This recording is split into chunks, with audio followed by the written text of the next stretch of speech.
what is going on is network adoption. So we talked a little bit before about how fast mobile phones and mobile data were adopted in India. Actually, the fastest adoption of any technology in all history was the internet. So back in 1997, the internet had 150 million users and was growing at 63% a year. So now in cryptocurrencies, we have about 150 million users, the same, but it's growing at 113% a year. So this is double the speed of adoption of any technology in all human history. And this is where India plays a role, where, Siddharth, what he's managed to achieve with WazirX and others is you've seen massive adoption in India. It's now the third largest country for adoption in the world. And we've only just started. Right. And that's maturing, as we've discussed, into the institutional space.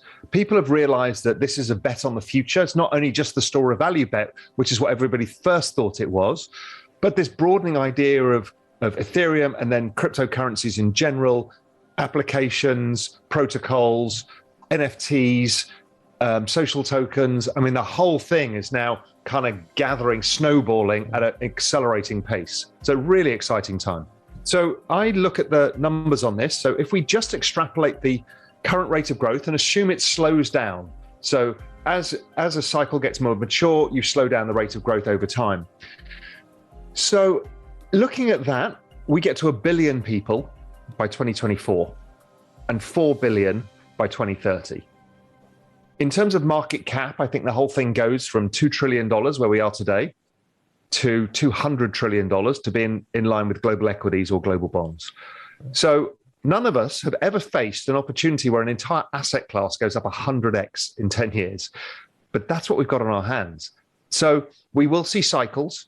There will be bear markets, there will be bull markets, but they'll all be in that nice logarithmic trend of, over time, the adoption causing these markets to rise, which is why it's such an amazing opportunity for all of us. Look, it's a step towards adoption, which is creating, because Americans particular, there's a lot of regulation about crypto. Most people are equity investors. That's quite unique to the United States. And so this gives them access without having to learn to set up a wallet or do all the other things that the rest of us have gone through. And that's fine. And it's already seen the largest inflows of any ETF on record in the first day. We know there's a huge demand for this because the investment advisors have not been able to put their clients in products and they've had to find other proxies. The issue is that this is actually a ETF on the Bitcoin futures. Now, Bitcoin futures can trade at a premium or a discount to Bitcoin itself. And we see this with other futures-based ETFs. And that tends to mean that over time they underperform because of the futures curve, the contango that happens.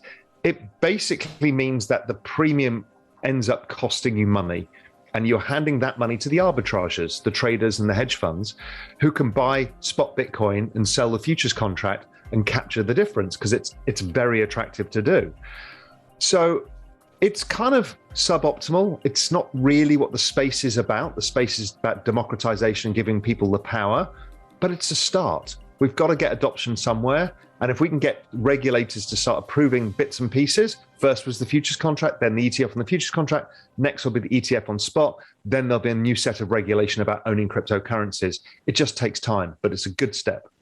My personal view is India is uniquely set up for this because of the integration of the digital currency system that you already have. There will be a there will be a central bank digital currency for India as well. How that integrates with UPI, no idea. But the point being is Indians are now very used to sending money around on their mobile phone instantaneously and making instantaneous payments. And that UPI system allowed people to build fintech layer on top. In fact, that was a stated ambition of the government. So here you are, this incredible decentralized finance that's going to give access, lending and borrowing to hundreds of millions of Indians seamlessly on their mobile phone. That's incredibly powerful. Indians have a propensity to own gold. They always have. It's a historical thing. But the young millennials in India, who are by far the largest population, well, they will still see the value in digital money. And if they can get yields on it, they can lend it out, they can stake it. I mean, That's far superior than creating jewelry out of the gold and hoping that maintains its value. So, I think India's pretty uniquely set up for this. Look, governments want their taxation and they need a more effective system of money because most countries don't have a high velocity of money. Things get stuck in the banking system. This is going to solve some of that. And it gives governments the ability to integrate fiscal policy and monetary policy together. So they could give wealthy people a certain tax rate and less wealthy people another, but at source. Or you could do it with stimulus checks or whatever it is, right? It gives you the ability to use behavioral economics in fiscal and monetary policy and become more defined, because central banks just cutting rates or printing money is a very blunt tool. So I actually think it's good. Governments obviously will abuse it because that's what governments do. But really what it's doing at a top level, if you stand back and say, what is the macro picture? The macro picture is governments have accepted the blockchain is the future of money. And they want their money to run on the same technology for the advantage they want from it.